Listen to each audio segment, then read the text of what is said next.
धुळे शहरात SS mobile शॉपचे शानदार उद्घाटन।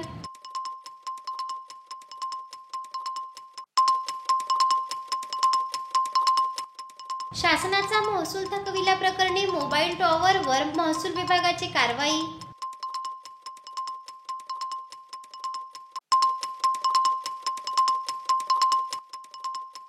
आणि शेतकऱ्यांना केंद्रबिंदू मानून राज्यातील बाजार समित्या सक्षम करणार, पणन मंत्री जयकुमार रावल यांची घोषणा। धुळे शहरात एसएस मोबाईल शॉपचे शानदार उद्घाटन करण्यात आले आहे। देवपूर दत्त मंदिर चौक पुराणे शॉपिंग लगतच्या ठिकाणी मोबाईलचे भव्य दालन धुळेकरांच्या सेवेस सज्ज करण्यात आले आहे। धुळे शहरातील दत्त मंदिर चौकात असलेल्या पुराणी शॉपिंग लगत दिनांक 25 फेब्रुवारी 2025 रोजी सकाळी 11 वाजता धुळे शहर आमदार अनुप अग्रवाल यांच्या धर्मपत्नी अल्फा अनुप अग्रवाल, धुळे ग्रामीण आमदार राम बदाणे यांच्या शुभ हस्ते एसएस मोबाईल शॉपचे शानदार उद्घाटन करण्यात आले आहे।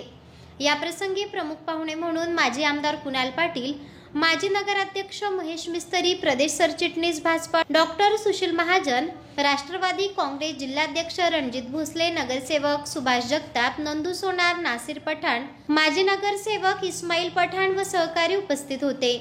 यावेळी या शाखेचे प्रमुख channel partner Mitesh Jain, Yogesh Jain, Ritesh Jain, Parsh Jain, Yogesh Jain, Mitesh Jain, Ritesh Jain, Vaishali Jain, Kavita Jain, Sujit Jain, Sanjay Bora, Tejas Bora, Seema Lalwani, Shivam Lalwani, Satyam Lalwani, Pooja Lalwani, Mohit Dhadiwal, SS परिवार यांच्या वतीने धुळे शहरातील या तिसऱ्या शाखेचा शुभारंभ करण्यात आला आहे।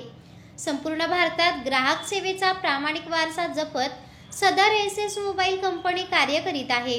या ठिकाणी विविध प्रकारचे मोबाईल या ठिकाणी अतिशय अत्यल्प दरात ग्राहकांसाठी उपलब्ध करून देण्यात आले असून याचा लाभ सर्व धुळेकर नागरिकांनी घ्यावा असे आवाहन एसएस मोबाईल कंपनीच्या वतीने करण्यात आले आहे। शासनाचा महसूल थकविल्याप्रकरणी महसूल विभागाने थकबाकी असणाऱ्या मोबाईल टॉवरला सील करण्याची मोहीम शिरपूर तहसील कार्यालयाने सुरू केली आहे। त्यानुसार शिरपूर तालुक्यातील मौजे अर्थे येथे इंडस व आयडिया कंपनी टॉवर सील करण्यात आले आहेत। शिरपूर तालुक्यात इंडस, आयडिया, बीएसएनएल, जिओ अशा विविध कंपनीचे 123 टॉवर आहेत। महसूल विभागाने संबंधित कंपनीच्या कर थकबाकीदारांना महसूल वसुलीबाबत नोटिसा बजावण्यात आल्या होत्या। मात्र त्यानंतर देखील कंपन्यांकडून रक्कम भरली जात नसल्याने महाराष्ट्र जमीन महसूल अधिनियम 1966 अन्वये टावर सील करण्याची कारवाई प्रशासनाच्या वतीने करण्यात आली आहे। सदर कारवाई तहसीलदार महेंद्र माळी यांच्या मार्गदर्शनाने मंडळ अधिकारी तलाठी अर्थ यांच्या उपस्थितीत करण्यात आली आहे, अशी माहिती तहसीलदार महेंद्र माळी यांनी दिली आहे। चेहरा आणि शरीरावरील अनावश्यक केस, मुरुम, गोंधन तसंच चेहऱ्यावरील पुटपुळ्या, चेहऱ्यावरील व्रण, डाग, मोस, वांग या आणि यासारख्या अन्य व्याधींपासून आपण त्रासला आहात का? मग एवढी चिंता करताय कशाला? कारण लेसर मशीनद्वारे उपचार पद्धती आता आपल्या धुळे शहरातच उपलब्ध झाली आहे। गोंधन काढण्यासाठी अत्याधुनिक क्यूसिस लेसर मशीन, आपल्या चेहऱ्यावरील तसेच त्वचेवरील विविध समस्यांच्या निवारणासाठी धुळे जिल्ह्यातील प्रख्यात त्वचारोग तज्ञ डॉक्टर भूषण चौधरी यांचं चौधरी त्वचारोग क्लिनिक, गली नंबर 4, पाट बाजार, धुळे। फोन 235 570। बाजार समित्या या कृषी पणन व्यवस्थेचा महत्त्वाचा घटक आहे। महाराष्ट्र हे मोठे कृषी निर्यातदार राज्य आहे। जागतिक बाजार समितीच्या धर्तीवर राज्याची पणन व्यवस्था स्पर्धात्मक करणे आवश्यक असून शेतकऱ्यांना केंद्र मानून राज्याच्या बाजार समित्या सक्षम करण्यासाठी प्रयत्न करणार आहे, असे प्रतिपादन पणन मंत्री तथा महाराष्ट्र राज्य कृषी पणन मंडळाचे अध्यक्ष जयकुमार रावल यांनी केले आहे। तसेच परिषदेत मांडलेल्या सकारात्मक सूचनांच्या संदर्भात धोरणात्मक निर्णय घेणार आहेत। त्याचप्रमाणे बाजार समित्यांना अर्थसंकल्पात हक्काचा निधी उपलब्ध करून देण्यासाठी प्रयत्न करणार असल्याचेही त्यांनी सांगितले आहे। महाराष्ट्र राज्य कृषी पणन मंडळाच्या वतीने आयोजित कृषी उत्पन्न बाजार समित्यांची राज्यस्तरीय पणन परिषदेच्या वेळी उद्घाटन प्रसंगी ते बोलत होते।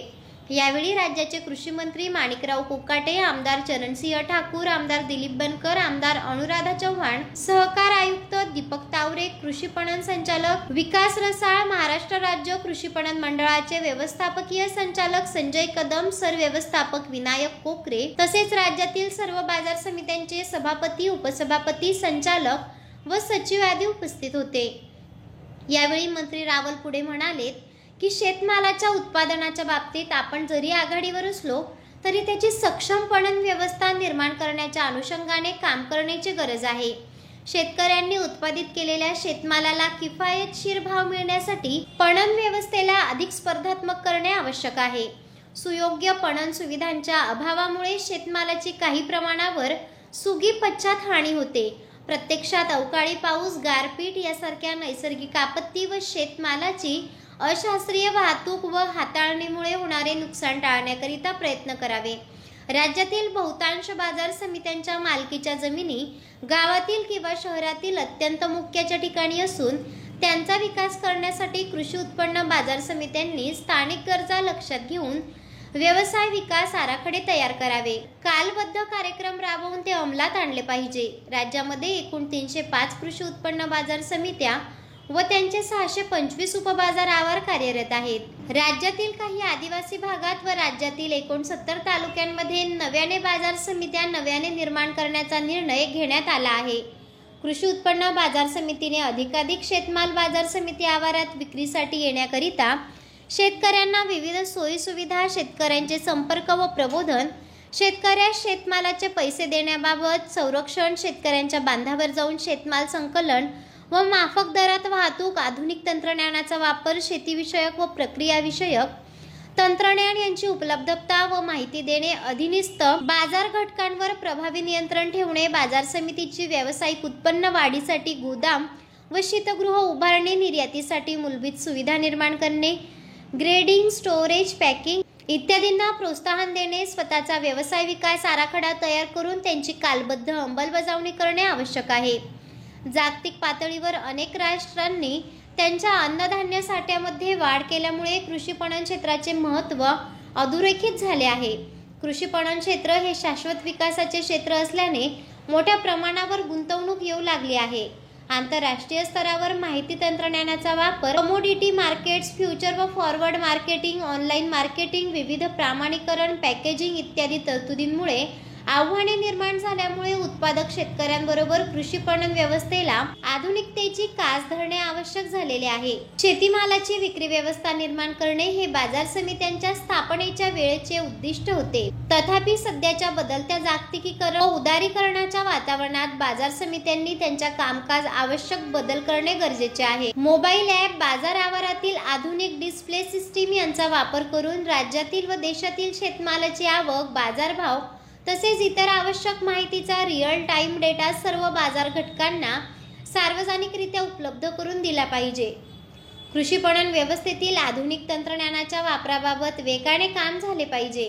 त्या दृष्टीने पहिले पाऊल म्हणून राज्याचे मुख्यमंत्री यांच्याकडून मंजूर पणन विभागाच्या 100 दिवसांच्या कार्यक्रमात राज्यात आंतरराष्ट्रीय दर्जाची बाजार समिती उभारणे या विषयाचा समावेश करण्यात आलेला आहे। या अंतर्गत अल्समीर, आम्स्टरडॅम, रशिंग, पॅरिस बाजारपेठ या आधुनिक बाजारपेठांच्या धर्तीवर राज्यात आंतरराष्ट्रीय दर्जाचे मार्केट उभारण्याचा राज्य शासनाचा विचार आहे। त्यासाठी आवश्यक सविस्तर प्रकल्प अहवाल महाराष्ट्र राज्य कृषी पणन मंडळाकडून तयार करण्यात येत आहे, असेही मंत्री श्री रावल म्हणाले आहे।